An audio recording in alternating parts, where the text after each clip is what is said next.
कुछ घर के ऐसे काम भी थे जिस वजह से हमें कर्जा लेना पड़ा है। और अब समय पे हमारा भुगतान नहीं हो पा रहा है, जिस वजह से हम बहुत परेशान चल रहे हैं। अब इसका पता नहीं कब समय होगा और कब ऐसा इसका पैसा मिलेगा, इसका हमको पता नहीं है। अभी इनकी तरफ से भी कोई ऐसा आश्वासन नहीं है कि समय पे कौन से समय पे आपको मिलेगा।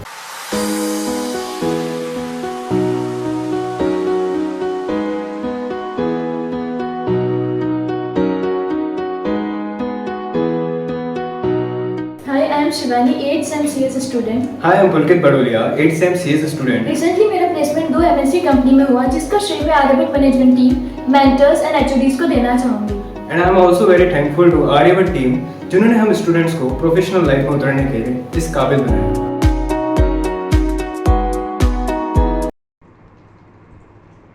रामगंज सहारा फ्रेंचाइजी ब्रांच में अपनी बचत का पैसा मांग रहे ग्राहकों से अभद्रता, मीडिया कर्मियों से की धक्का मुक्की।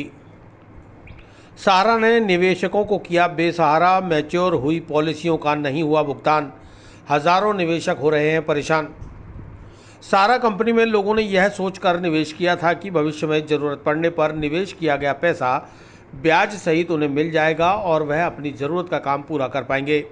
लेकिन सहारा कंपनी ने निवेशकों के साथ धोखा किया है। निवेशकों का एजेंटों के जरिए जमा किया गया और निवेश किया गया लाखों करोड़ों रुपया आज सहारा कंपनी वापस भुगतान नहीं कर पा रही, जिसकी वजह से देश भर के लाखों निवेशक परेशान हो रहे हैं। गुरुवार को अजमेर में रामगंज सहारा फ्रेंचाइजी ब्रांच पर ऐसे ही कुछ निवेशकों ने अपनी पीड़ा व्यक्त करते हुए अपना पैसा वापस दिलवाने की मांग की। निवेशक विक्की कोटाई और शीतल ने बताया कि उनका काफ़ी पैसा सहारा इंडिया में जमा है। 3 लाख रुपए 3 साल से इनके पास पड़े हैं। कोरोना के दौरान पैसों की बहुत ज़रूरत थी। इस बीच उनकी माताजी का भी कोरोना की वजह से निधन हो गया, लेकिन सहारा ने पैसे नहीं लौटाए। बार बार तकाजा करने के पर सिवाय आश्वासन के कुछ और नहीं मिलता। सहारा कंपनी के कर्ता धर्ता सुब्रत राय खुद जेल में है, लेकिन ग्राहकों और उपभोक्ताओं का पैसा नहीं लौटा रहे, जबकि सहारा के नाम अरबों रुपए की संपत्ति पड़ी है। सरकार भी इस मामले में दखल नहीं दे रही, जिससे कि लाखों निवेशकों को उनका भविष्य के लिए जमा किया गया पैसा वापस मिल सके। ऊपर से कर्मचारियों को मोटी तनख्वाह देने के लिए इनके पास पैसे हैं, लेकिन उपभोक्ताओं जिन्होंने अपनी पाई जमा करके इनको दी, उनका पैसा वापस नहीं लौटाया जा रहा। अब उसमें जाओ, वहाँ बोलना, लेकिन जाओ यहाँ से दवाने के लिए ये कोई तरीका थोड़ी है। हम पैसे मांगते गरीब आदमी बराजे भी तो आए। 3 साल हो गए खाता खत्म हुए भैया सारा इंडिया में। भैया देखो मैं हूँ अनपढ़, देखो मेरे को तो ये भी मालूम नहीं खाता का है सारा इंडिया में। और अब मेरे को 30 एक हज़ार है भैया, और 3 साल हो गए खत्म हुए हुए। और मेरे ये भी ब्रांड नहीं वहाँ की है भैया, मैं तो यहाँ गलती से आ गई, लेकिन मैं पैसे मांगती हूँ। 3 साल से परेशान हो रही हूँ मैं। गलत बोला उनने, आप यहाँ से जाओ, आप जो गलत बोला उन्होंने ये भी गलत बात है। सर हमारे एक्चुअली क्या पेमेंट फंसा हुआ है सहारा इंडिया में। अब इसको बात को होने को आज 9 महीने होने को आ गए हैं। और ना इस बीच दुखद घटना ये हो गई कि हमारी मदर भी एक्सपायर हो गई कोरोना मामले में। और ना कुछ घर के ऐसे काम भी थे जिस वजह से हमें कर्जा लेना पड़ा है। और अब समय पे हमारा भुगतान नहीं हो पा रहा है, जिस वजह से हम बहुत परेशान चल रहे हैं। अब इसका पता नहीं कब समय होगा और कब ऐसा इसका पैसा मिलेगा, इसका हमको पता नहीं है। अभी इनकी तरफ से भी कोई ऐसा आश्वासन नहीं है कि समय पे कौन से समय पे आपको मिलेगा। हाँ, ये कह रहे हैं कि समय पे होते ही सबसे पहले आपका ज़रूर करवाएंगे। अब देखें सर क्या कहते हैं, आगे क्या मामला होता है वो तो सर वो समय बता नहीं पा रहे हैं ना। ये भी इन्होंने क्या अखबार में इन्होंने सुब्रत राय का एक ऐड दिया हुआ है, जिसमें इन्होंने कहा हुआ है कि भाई समय पहले आते ही आपका काम करवा देंगे। सबका समय वो समय का कुछ भी ये पुष्टि नहीं कर पा रहे हैं। वहीं उपभोक्ताओं की पीड़ा पर सहारा फ्रेंचाइजी ब्रांच का रिएक्शन जानने पहुंची मीडिया के साथ वहां मौजूद कुछ कर्मचारियों या यूं कहें सुब्रत राय द्वारा नियुक्त किए गए गुंडों ने अभद्रता और धक्का मुक्की शुरू कर दी।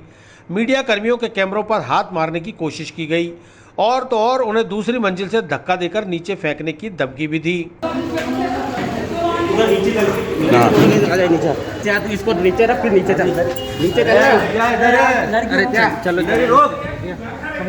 रामगंज से बोला अभी रुक जा, इधर ही करूंगा पूरा फैसला। नहीं ये बोले ना फेंक देंगे, फेंक दो ना। अरे मेरी मदर की तौर पे आएंगे। अरे यार भाई बात करने का तरीका है, तसल्ली से बात कर यार। आपकी कोई भी फैमिली से कोई भी गलत बात नहीं कर रहा, मैं आपको ये बताता हूँ। इन आंटी ने भी कुछ गलत बात नहीं।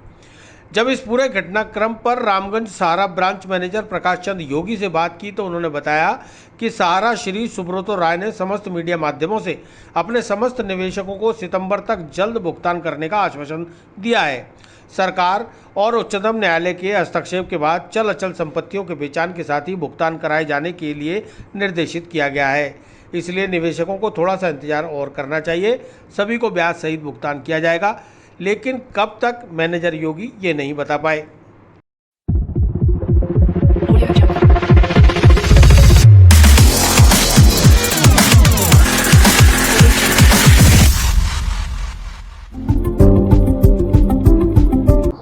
सर क्या हमारा माननीय सुप्रीम कोर्ट के अंदर एक केस लंबित है सहारा और सेबी का।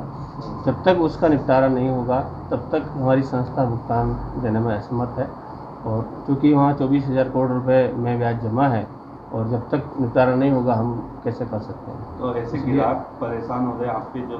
बिल्कुल सर, ग्राहक की जायज़ परेशानी है और ग्राहक अपना हक मांग रहा है, कोई गलत नहीं मांग रहा है। और लेकिन अब जब तक, चूँकि हम यहाँ कर्मचारी हैं, जब तक आगे से पैसा नहीं आएगा तो हम पैसा रिलीज नहीं कर सकते हैं। लेकिन हाँ, जैसे ही आएगा हम आश्वासन देते हैं कि जैसे ही संस्था से कुछ भी व्यवस्था होगी तो जो ज़रूरतमंद ग्राहक है उनको हम सबसे पहले प्रायोरिटी में भुगतान करवाएंगे। नहीं सर, वो गलत है सर। नहीं सर, वो गलत है, ऐसा नहीं है। आप जो भी कस्टमर आएगा तो मेरे से बात करेगा तो मैं उसको सम्मानपूर्वक उससे बिठा के उससे बात कर रहा हूँ। अब दूसरा कौन आपस में दो ही कस्टमर उलझ जाते हैं, उसका तो मेरे पास क्या जवाब है। नहीं, वो तो नहीं ऐसा नहीं है सर। वो तो ये था कि भाई वो उनका खाता रामनगर ब्रांच पे है तो जाहिर सी बात है उसकी जानकारी वहीं से मिलेगी, उसकी जानकारी हमारे यहाँ से नहीं मिल पाएगी, तो उसमें ऐसी कोई बदतमीजी वाली कोई बात नहीं है।